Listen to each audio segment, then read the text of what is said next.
Hi, I'm Kim Edelston with FamilyBusiness.org, and today I'm with a fourth generation family business, PD Instore, and two of the fourth generation members, Ian Strawman, who's the director of R&D, and Emmy Strawman, who's chief culture officer.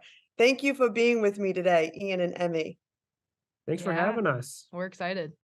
So PD In-Store has done some remarkable things to maintain and enhance its entrepreneurial spirit. It's all quite remarkable for a fourth generation family business. So recently, PD In-Store had its first expo. I saw it online and I was incredibly inspired. So in entrepreneurship education, we often talk about the amazing outcomes that can result from an internal innovation challenge. How did yours come about? It had such great success. Can you tell us about your expo? Yeah, it's something we're really proud of. We definitely invested in it as a leadership group. It was a lot of resources, a lot of time, but ultimately it came out of a group of people at R&D actually at the time thinking, hey, how could we have some fun? We do really cool things for our clients every day. How could we kind of flex our own muscles and show off for our peers and do something that we could all just be proud of for us? So that was, I guess, almost 2 years ago that first came up, and I was like, "Let's go for it." So we started to look at what that actually looks like and, making it feasible. We didn't know how many people were gonna sign up in the company. There's about 300 employees here at PD. Um, and we had, gosh, was it 5 groups of 7 Mhm. people about? But then, when we had our event, we asked, because we had an event, everyone came and they looked at all of the pieces, and we were on a stage, and we said, "Raise your hand if you're in an expo team." And those people raised their hand, and then it was like, "Raise your hand if you supported an expo team in any way, shape, or form." And I mean, like, the whole company's hand is raised.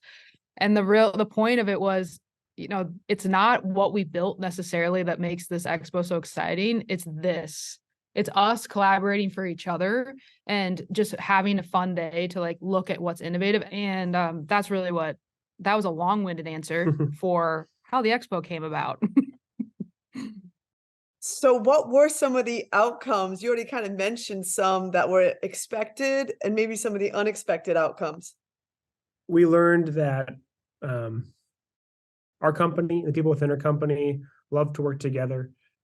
One thing we didn't expect to happen is someone in shipping to join an expo team, get involved in the design team and learn what the design team does, and the designer learn what the shipping person does to what the man manning the router will do, right? So an outcome for that was integrating cross-departmentally in a way we haven't seen before, which created a lot of cohesiveness within the company. And at the next events, we had our company events, everyone Yeah. seemed much more familiar and comfortable with each other. And it was less groupy, but it was more like, hey, we're all together in this and we all know what each other do. So that was, I think, for me, on the outside, being one of the largest wins I've seen, Yeah.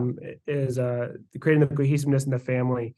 One of our core values of this business is family, followed by innovation and collaboration. So in our expo, we really wanted to take 3 of those into there and made sure that whatever we were doing, it was promoting the family, promoting innovation and collaboration. So that was a big cultural push for us Yeah. that you had helped lead, and the expo only exemplified that and pushed that even more in a more of a physical aspect. And then an expected outcome too was uh it was all for charity. So each team had, something that their fixture could actually go to, whether it was a school, like a STEM cart that went to Red Cross. So they all had a purpose and they all worked with a charity that they felt passionate about. So that was expected, and we loved that aspect of it. An unexpected part of it was that leadership decided to donate to all of the charities in addition to the winner getting their, money donated. And I think that meant a lot also to the employees. Oh, that's so amazing. All of you watching this right now, I highly recommend you watch their video, which we'll put a link to. It's incredibly inspirational, and you can just see the positive culture that PD In-Store has, and you're known for it. So how has the expo, like, helped contribute to it? I mean, yeah, Ian kind of mentioned that we're 300 employees across 6, now 7 buildings. And so we don't get to see each other's day to day. We don't get to see the impact that every single person has on every single project that goes out. So when you get to collaborate with someone from shipping and design, and you get to see the realities of the people that you're working alongside, but not physically, getting to know people's realities and understand where they fall in that process is huge. It creates the positive culture. It makes understanding where we are similar, you know, and how we can collaborate and then ultimately show up better for our clients and for each other. So I think that was the cross-departmental collaboration and just like and they'll say like the team members had special t-shirts that they made for just their team. They made special hats. They're bonded over like, hey, you were in Expo. And I think that's in the video as well. But so it really meant something for them to be on a team with those people and lifelong friendships just coming from an Expo. So that to me is the positive culture. How long did they work on the projects? It was about 12 weeks. Yeah. 12 weeks, once a week. But it definitely bled into a lot of their day-to-days. They couldn't help themselves. They just loved working with other teammates. Let's try this. Let's try that. Let's go build this. I'll stay late and build this now. So at first we're like, oh, like kind of what's going on here. But I think like we said before, like the cross collaboration that they learned of a salesperson working on this manufacturing floor to like really learn what they're asking someone to do, and the above and beyond work that required to be successful in this expo really paid off culturally. Did you give each team a budget, or do they have to be creative in finding all the materials? We had a budget, but a lot of the teams were creative, partnering with some of our own vendors. They would go to our vendors and our people within our supply chain and be like, hey, we have this expo, we're doing this for charity, would you want to contribute? And so actually you could tell in some of the displays and the fixtures who was partnering with the vendors, because they had phenomenal fixtures, but like, hey, how'd you pay for that? They got it for free, you know? And so it's cool to kind of bring in some of our other people in our supply chain into this cultural initiative in this for the community and the charities we were a part of that. So and then time, the other part of the budget was a lot of us supposed to be on their own. People were staying late, coming in early, finding ways to make sure that their day-to-day was getting done as well as their expo. Yeah. I love how I did not know that you actually included other vendors. I bet they loved being involved. Yeah. Because all of the things that each expo team created did go to charity. So who wouldn't want to be involved with that and support it? So a business looking to do something similar, what would you recommend? Have a budget, have a plan. Yeah, I think we wanted to integrate our PD process displays, PD Instore process into this expo. So we didn't do something we're not. We didn't make it, we're not this, we're not, it was who we are, being creative, manufacturing, retail oriented, innovation. It was all fixed with who we are, but we're just, how do we like do this for fun, and get different people together that usually wouldn't be together. So if anyone else was trying to do this, whether it was strictly a company that is in finance, like what is in your culture, in your lifeblood already, and how can you get a collaboration into that? Not being something you're not, because it was authentic to who we were. And I think that's why people bought into it so well. I'm PD, this is what we do, and I get to have fun with this and learn about it. Yeah. Will you be doing it again, and any adaptations or changes to make it even better? Yeah. Yeah. No, it was so successful. We knew that we had to do it again. I think that we timed it really well where the industry of retail is seasonal. So we fit it right in the like nick of time. So I think for the next round, we want to make sure that we can do it with less resources needed, but same amount of impact. So we have an idea that we're actually circulating right now through the committee that I'm really excited about. But the core will stay the same. So what Ian said, like what makes us will be in every single expo, but the execution will look a little bit different. And that's just the fun part. Then you had a theme. Was that important, do you think, to the success? Yeah, because I think it allows the teams to stay focused, being able to do whatever you want and create whatever you want and be as innovative as you want, is not helpful a lot of the time when there's no like measure of success or end goal or some type of thing to keep you moving in the same direction. So I think that that allowed them to have a purpose for everything, which is so incredibly important. And how'd you come up with that theme? Why don't you tell the audience the theme was, which was, again, very inspirational. Yeah, the theme was in the community, for the community, charity. Yeah.